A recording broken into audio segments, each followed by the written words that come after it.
Hello everyone, welcome back to my channel Commerce Pathshala. So in this video we are going to discuss importance या significance of statistic in economics कि statistic अच्छा क्यों है हमारी economics के लिए. So let's start.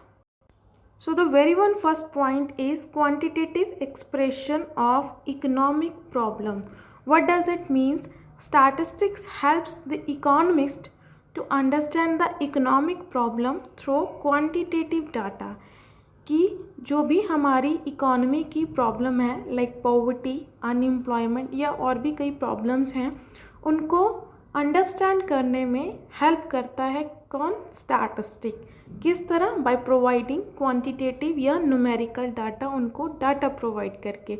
Like example है poverty in India. अब पॉवर्टी की बात कर रहे हैं इंडिया में कितनी है, लाइक इन 1973 में कितनी थी? 55%.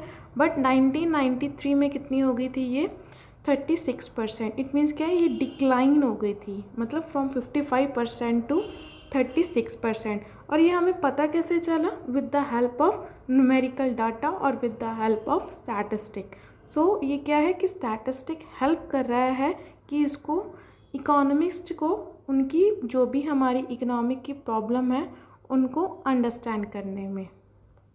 Now second point is intersectoral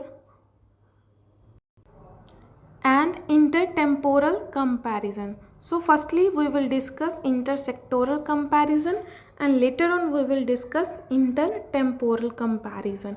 First one is intersectoral. Intersectoral means like comparison over different sector of the economy. कि कंपैरिजन करना है बट डिफरेंट सेक्टर्स जो हमारी इकोनॉमी के हैं उनके बीच अगर हमने कंपैरिजन करना है. So like in our economy, Indian economy में हमारे there are 3 sectors. First one is primary sector, second one is secondary sector and third one is tertiary और service sector. Later on we will discuss these 3 sectors in detail. Like अब क्या है, इसमें statistic help कर रहा है हमने जो भी हमारे 3 सेक्टर हैं उनके बीच कंपैरिजन करने में. लाइक अगर हम कहें कि प्राइमरी सेक्टर में ज़्यादा ग्रोथ हुई है as comparison to secondary sector, या हम कहें कि सेकेंडरी सेक्टर में ज़्यादा एम्प्लॉयमेंट है as comparison to primary sector. तो इस तरह जो भी हमने कंपैरिजन करना है कि किस सेक्टर में ज़्यादा ग्रोथ हुई है या किस सेक्टर में एम्प्लॉयमेंट ज़्यादा है या किस सेक्टर में अनएम्प्लॉयमेंट ज़्यादा है, तो वो किससे पता चलेगा हमें? Only with the help of statistic. Because क्या है, स्टैटिस्टिक प्रोवाइड क्वांटिटेटिव डाटा. तो उस क्वांटिटेटिव डाटा से ही हमें पता चलेगा कि which sector is like on high growth या which sector is on low growth या किस पॉइंट पे वो कमी आ रही कुछ भी, या unemployment rate. Now second is intertemporal comparison. Intertemporal comparison means comparison over different plans period. Different plans period means क्या है कि पीरियड्स डिफरेंट है. लाइक अगर हम टाइम पीरियड की बात कर रहे हैं, इन 1991 में अगर कहें कि 4% ग्रोथ रेट था, अब 1992 में कितना हो गया? 4.2% ग्रोथ रेट हो गया. और 1993 में कितना हो गया? सपोज 4.3 ग्रोथ रेट्स हो गया. तो इट मीन्स क्या है कि हम डिफरेंट प्लान्स पीरियड या डिफरेंट टाइम पीरियड में भी हमें कंपैरिजन करने में हेल्प करता है स्टैटिस्टिक. तो हमें ये कंपैरिजन करके पता चला कि as compare to last year भी इस साल हमारी ग्रोथ रेट ज़्यादा हुई है as compare to last year. So क्या है, स्टैटिस्टिक हेल्प करता है इन इंटर सेक्टोरल कंपैरिजन में भी और इंटर टेम्पोरल कंपैरिजन में भी. Now the third one point is construction of economic theory. It means statistics helps और facilitates in the establishment or construction of economic theory. अब economic theory क्या है? This we will discuss in micro economic. Micro economics में आपको काफ़ी theories दी गई हैं, like theory of demand, theory of supply और भी काफ़ी थ्योरीज हैं. वो हम माइक्रो इकोनॉमिक्स में डिस्कस करेंगे. इसमें क्या कह रहे हैं कि कंस्ट्रक्शन ऑफ इकोनॉमिक थ्योरी, कि जो भी हमारी इकोनॉमिक थ्योरीज बनती हैं वो किससे बनती हैं? With the help of statistic या with the help of quantitative data. कि स्टैट्स की हेल्प से ही हमारी वो इकोनॉमिक्स की थ्योरी बनती हैं। लाइक एग्जांपल है theory of demand. Theory of demand क्या है? There is a inverse relationship between price and quantity demanded. आपने नॉर्मल भी यही हम चीज़ करते हैं, या आपने देखा भी होगा कि जब भी किसी गुड का प्राइस, किसी भी प्रोडक्ट का प्राइस जब भी इंक्रीज़ होता है, ठीक है, तो ऑपोजिट क्या हम होता है, जैसे जैसे प्राइस इंक्रीज़ होगा हम उसकी डिमांड करना कम कर देते हैं। तो ये क्या है? There is a inverse relationship.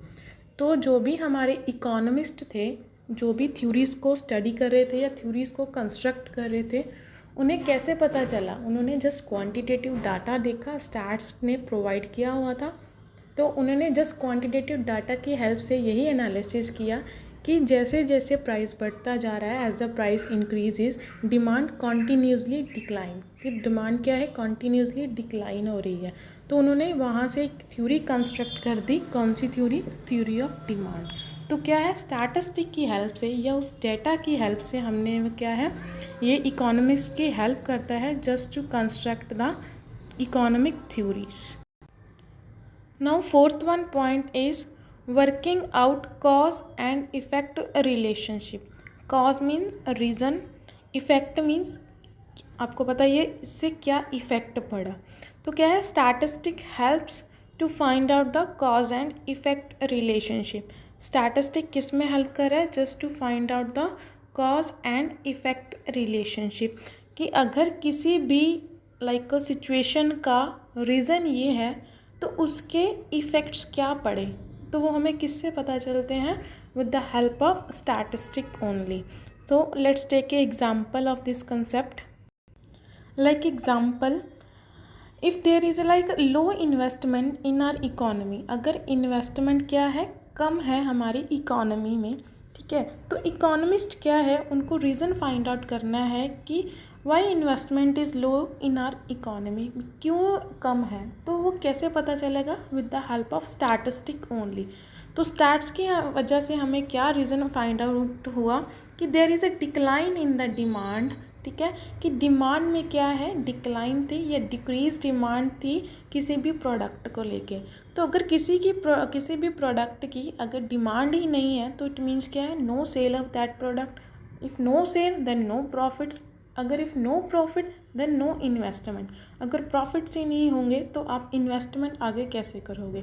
तो ये क्या है कि कॉज एंड इफ़ेक्ट रिलेशनशिप, कि किस रीज़न की वजह से, डिक्लाइन इन डिमांड ये रीज़न था, उसकी वजह से क्या इफ़ेक्ट पड़ा? हमारी इन्वेस्टमेंट लो हो गई थी। ये हमारा रीज़न हमें यह कॉज इफ़ेक्ट रिलेशनशिप किससे पता चला?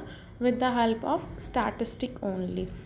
Now point is economic forecasting. Economic forecasting means to predict the future, या जिसको हम कहते हैं भविष्यवाणी करना।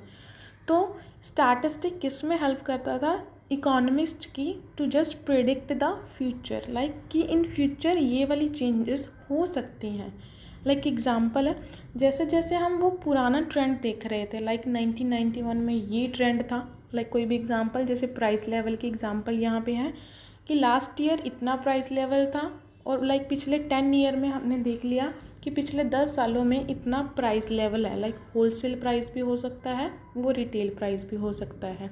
तो नेक्स्ट ईयर में वो हम आइडिया लगा लेते हैं कि नेक्स्ट ईयर में अप्रॉक्सीमेटली इतना को ये प्राइस लेवल इंक्रीज़ हो जाएगा। अगर पिछले 10 सालों में इंक्रीज़ हो रहा है तो हम क्या एस्टिमेट लगाएंगे, या जस्ट हम प्रेडिक्ट करेंगे फ्यूचर को कि नेक्स्ट ईयर में भी इतना को ही चेंजेस आएगा। तो वो क्या है कि स्टैटिस्टिक की हेल्प से, या पुराना डाटा जो हमें न्यूमेरिकल टर्म्स में दिया गया था, उसकी हेल्प से हमने आगे इकोनॉमिक्स से रिलेटेड फोरकास्टिंग की कि नेक्स्ट ईयर में ये वाली चेंजेस हो सकती हैं। तो इससे क्या है?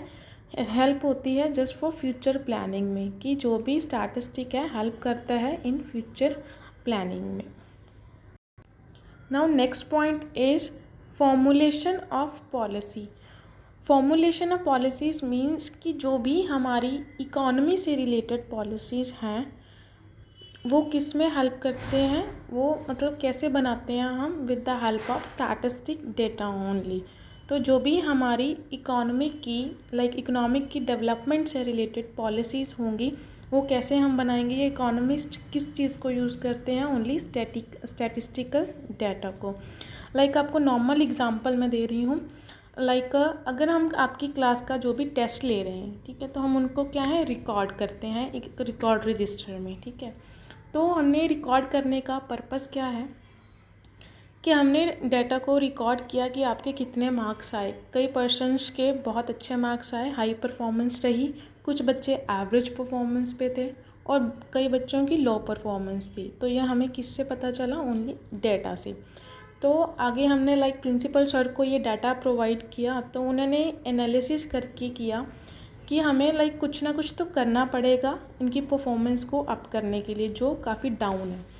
तो हमने क्या किया, कुछ पॉलिसीज़ को फॉर्मुलेट किया फॉर स्टूडेंट डेवलपमेंट, कि स्टूडेंट की डेवलपमेंट किस तरह से की जाए, कि हमने उनके लिए कुछ पॉलिसीज़ बनाई। जो एवरेज पर्सन है या बिल्कुल लो परफॉर्मेंस है, उनको कैसे अप किया जाए। कुछ एक्स्ट्रा क्लास दी जाए, इनको एक्स्ट्रा नोट्स प्रोवाइड किया जाए, या सिंपल लैंग्वेज में इनको नोट्स प्रोवाइड किया जाए, कुछ इस तरह से। तो वही चीज़ क्या है, वो हमने एक स्टूडेंट लेवल पे बात की। यहाँ पे हम किसकी बात कर रहे हैं, इकोनॉमिक डेवलपमेंट। तो स्टैटिस्टिकल हेल्प्स करता है इकोनॉमिस्ट की just to formulate the policies which helps in economic development, कि इस तरह की पॉलिसी को डेवलप करना है, बनाना है, जिससे क्या हमारी इकोनॉमी की डेवलपमेंट हो। एग्जांपल है यहाँ पे दिया आपको, if the government wants to formulate और मॉडिफाई मीन्स चेंज करना, लेबर लॉ को अगर चेंज करना चाह रही है या उसमें कुछ भी नई फॉर्मुलेट करना चाह रहे हैं, तो उसमें क्या है, firstly they need statistical data, कि अर्लियर क्या चल रहा है लेबर लॉ में। लेबर लॉ मीन्स लेबर से रिलेटेड लॉ। पहले वो डाटा ऑन वर्किंग कंडीशन, कि पहले उनकी वर्किंग कंडीशन क्या थी, उससे रिलेटेड इनको डाटा चाहिए। They needs data related to working condition also, relating to numbers of working hour, कितने घंटे वो काम कर रहे हैं, एंड मिनिमम वेजेस, कितनी वो वेजेस रिसीव कर रहे हैं। तो अगर इन सभी से रिलेटेड उनके पास डेटा होगा, तभी वो क्या है, पॉलिसीज़ को फॉर्मुलेट करेंगे फॉर इकोनॉमिक डेवलपमेंट। वही जैसे प्रिंसिपल सर ने पॉलिसीज़ को फॉर्मुलेट किया फॉर स्टूडेंट डेवलपमेंट, तो यहाँ पे हम किसकी बात कर रहे हैं, फॉर इकोनॉमिक डेवलपमेंट हमारा मेन पर्पस रहेगा। Now last point is economic equilibrium. Firstly equilibrium means इस तरह की situation where producer and consumer gets maximum satisfaction, या इक्विलिब्रियम इज ए पॉइंट, इस तरह का पॉइंट है where producer and consumer get maximum satisfaction. तो जो भी हमारी इकोनॉमिक इक्विलिब्रियम क्या कह रहे हैं, कि पर्सन को, चाहे वो प्रोड्यूसर है चाहे वो कंज्यूमर है, उनको मैक्सिमम सेटिस्फेक्शन मिलना चाहिए। एंड प्रोड्यूसर को कैसे मैक्सिमम सेटिस्फेक्शन मिलेगी, when he get maximum profits, ठीक है। उनके जब प्रॉफिट्स हाई होंगे एंड कॉस्ट लो होगी इनपुट्स की, तभी क्या है, उनको मैक्सिमम सेटिस्फेक्शन मिलेगी।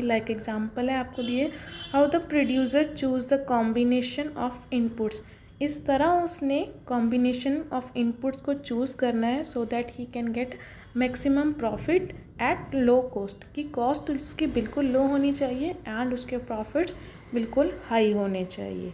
So this is all about the today video.